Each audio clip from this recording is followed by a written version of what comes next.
topic that is about photocatalysis. Uh, just now you have heard a talk from Professor Gupta. It was a very nice talk. After that, I'm going to switch the gear to a little different topic. It is about photocatalysis. Myself is Pankaj Koinkar. I'm from Tokushima. I'm working in Tokushima from last 17 years, and I started my research with diamond thin film, then moved to the carbon nanotube, then boron of diamond, and from 2016 I started the research on two-dimensional nanomaterials. So my title will cover basically three different topics. I will tell you the basic of photocatalysis, and then what kind of development has been made in the photocatalysis. And at the end of this talk, I will cover some of the research that we have done in our laboratory for this photocatalysis.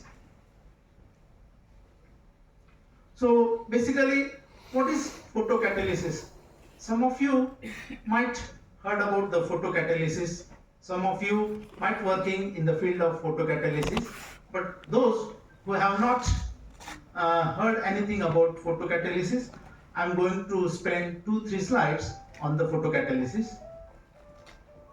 As you know that in next few years, we are going to face two major problems for human being. First is energy crisis, another is the water. Sometimes we heard that maybe next war will be because of the water problem. We never know, but we will definitely suffering from energy as well as water. Now, when we talk about the water on the earth, there are too many water. If you look at the map of earth, our earth has too much water. But can we use all of the water? The answer is no. Because seawater is difficult to use. It has salt and other minerals.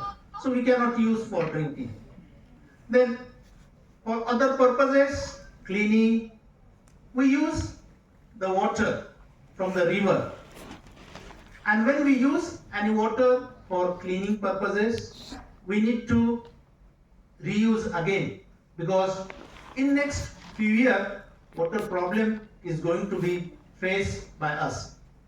So now scientists are trying to find out some of the technique to clean this wastewater. Of course, now you will say there are already available technique through which we can clean the water. Yes, you are right, but our technique should be low cost and it should be easy and simple. So photocatalysis is one of the techniques that can clean the wastewater. Now, in this world, only 2.5% fresh water is available, and that we are using. Of course, we have to keep this water for our next generation. So in this situation, we must think about using this wastewater, make it clean, and keep the future of our next generation. So photocatalysis, in this talk, you might heard or listen many terms like photocatalysis, photolysis, catalyst, radical, or photon, or organic pollutant and energy. So, what are these terms? When we talk about photocatalysis, how this term has been generated? Let's talk about very simple and basic thing, that is photolysis. What is photo? Photo means photon, and lysis means to break down something. So that process we call as photolysis. Now this photolysis can be enhanced by using the source of light, UV visible, or maybe you can use H2O2, hydrogen peroxide, or maybe ozone. to enhance this process. Which process? Photolysis. Then the advanced version of this photolysis is photocatalysis. Now we add the term cata in photolysis. So it becomes photocatalysis. It is the advanced version of photolysis. Then photocatalysis means, again, photo means photon, and catalyst means it improve the breakdown process. That becomes photocatalysis. Now, what is the role of catalyst here? Catalyst is a substance that increases the rate of this reaction, chemical reaction happen during the photocatalysis. So here this new term catalyst come, and catalyst is nothing but a kind of material that we can use to enhance this photolysis method. That's why we called it as a photocatalysis. Now, what is photocatalysis? How it happens? Naturally, in our school we might heard about photosynthesis. There is a photosynthesis process which find nature. The leaves can get the light energy and convert into H2O and CO2. So this is natural phenomenon. With this process from the nature, we get inspiration, and in the same way this photocatalysis has been invented. So here photocatalyst, and then we use the light. This light is used to start the photocatalysis process. Now this photocatalysis is happen in the presence of light, and we can get the oxidation and reduction because of using this light. And end product will be carbon dioxide and water. So what happens when we use this photocatalyst with the help of light?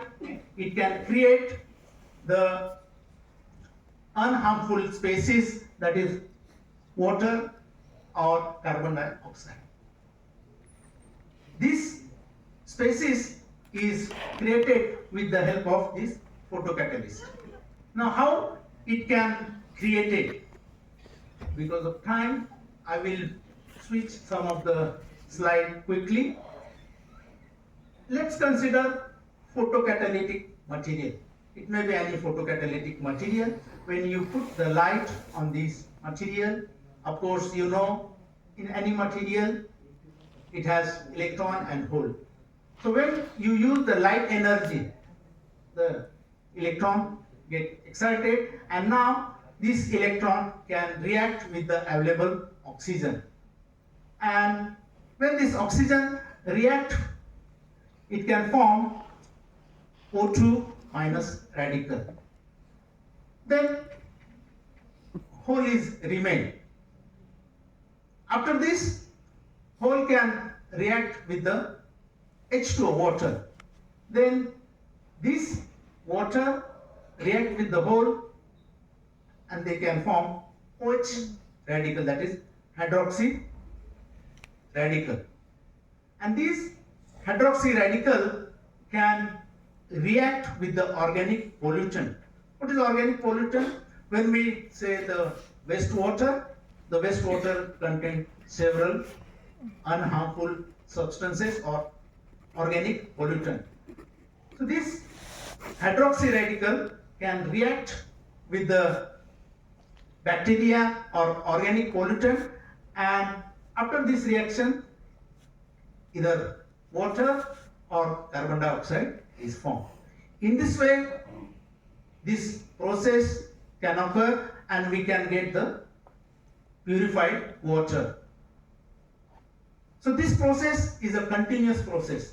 I explain very slowly, but it happens continuously. So this is unending process. When you are using the light source to clean the water, we can get the such kind of process again and again, and after a certain time you can see the color of organic pollutant is become clear and you can get the clean water. So this way we can explain photocatalysis. So basically the role of radical is very important here. Radical is the component that can kill these organic pollutant.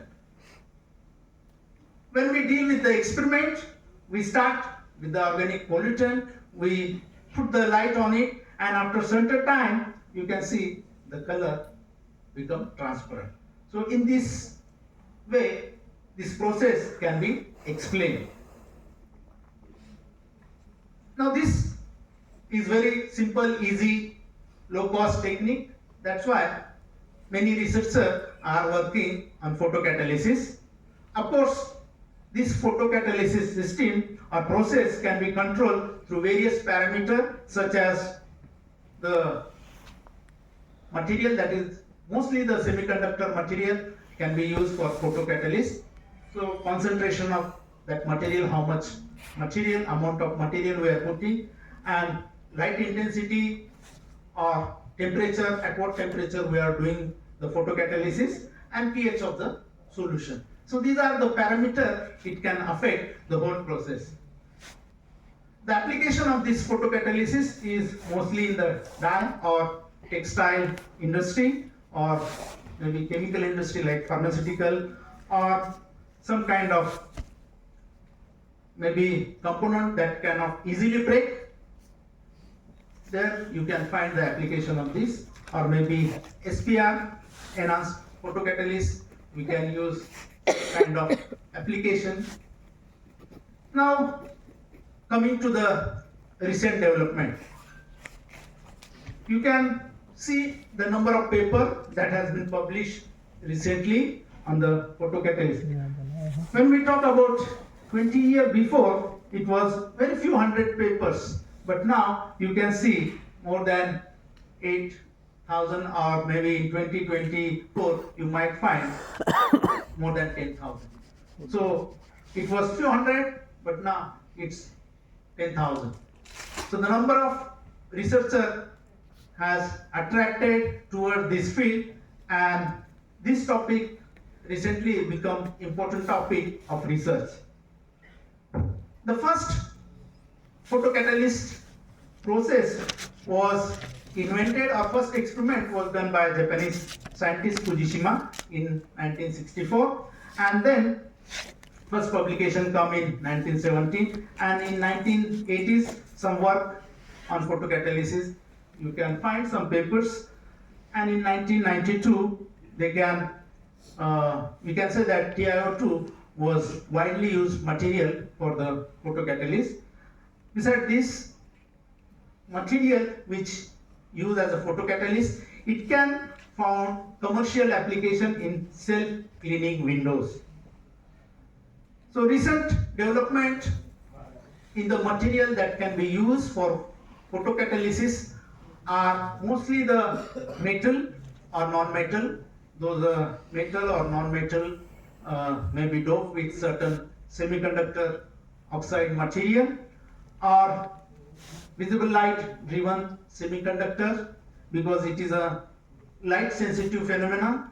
That's why some semiconductor material, those can have very high sensitivity that can use as a photocatalyst, or heterojunction semiconductor material, or SPR enhanced photocatalyst.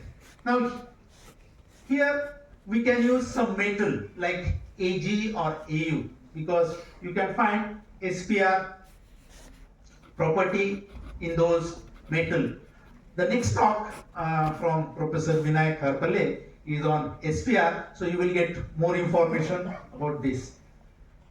Now, as I showed you 2 slides earlier, that there are more than 8,000 paper or 10,000 paper on this. But why people are still want to do the research? Because traditionally TiO2 is a well-established photocatalyst material, but they want to improve the process, and in the search of the improvement of this process, they are trying to find out new material that can replace the TiO2 material. That is one of the motivation for the researcher. And they also want to extend the absorption to the visible region. So these two things are the real motivation for the scientists who are doing the research in photocatalysis. Now, when someone wants to design the photocatalyst, it must be low cost and material must be easily available. Then we can improve the photocatalysis process. Of course, improvement in the sense that if we are using some kind of photocatalyst and the whole process is happening in 100 minutes, we can find out some new material. The same process can be conducted in 60 minutes, 30 minutes, then we can say the new material is an improved material than already available commercial material such as TiO2. So for now, there are many combinations of semiconductor material has been used as a photocatalyst. Mostly the zinc oxide, TiO2, these are N-type semiconductor, and N-type like copper oxide, nickel oxide, and people are still working on it. Initially they just use simple oxide, then they dope with the metal, this kind of metal, Ag, Au, platinum, palladium, or some kind of metal ion also they are doped. Besides this, there are some composite, binary, ternary composite. There are several combinations. Already you can find several papers on these nanocomposite material or photocatalyst with several different surface morphology. Now, metal oxide is well established semiconductor material, but still, why it is not giving 100% photocatalyst in a short time? There is a difficulty of rapid electron hole recombination process. That's why we want to enhance this electron hole combination, and for that we need to make a composite material which can enhance this recombination process. It may be metal, it may be another oxide or two-dimensional material. So with this thought that not only metal oxide, but we can use any kind of semiconductor material which may be two-dimensional material, and as well as another material like metal, Ag or Au, silver or gold or platinum, and we can combine these three different material, make a nanocomposite and try to enhance the photocatalytic efficiency. So with this motivation, we try to choose three different material. One is two-dimensional material, another is oxide material, and third is the metal nanoparticle. Each material has its own role depending on their individual properties. So when we combine these two-dimensional material, semiconductor material and metal, then we can make a composite material, and that composite material we can test, we can evaluate the photocatalytic property. So for this we are using laser ablation technique. So we use one laser, we put the bulk material into the solvent, and after that, after several times, this bulk material is converted into the nanomaterial. We can get a different kind of nanostructure morphology. Recently, with the same technique, we have created nanocube. Within 20 minutes, from bulk shape, we can create the nanocube. And when we want to make a ternary composite, These three material, one or two material might be created by laser ablation. The third material we can put into the hydrothermal and mix these three material together, and then ternary or binary material can be formed. So combination of laser ablation and hydrothermal technique is used to create the ternary composite such as indium selenide zinc oxide AU. And then you can see how laser ablation can change the surface morphology. We started with the bulk material like this. After 5 minutes, after 10 minutes, 15 minutes, and 20 minutes, we get the nanocube.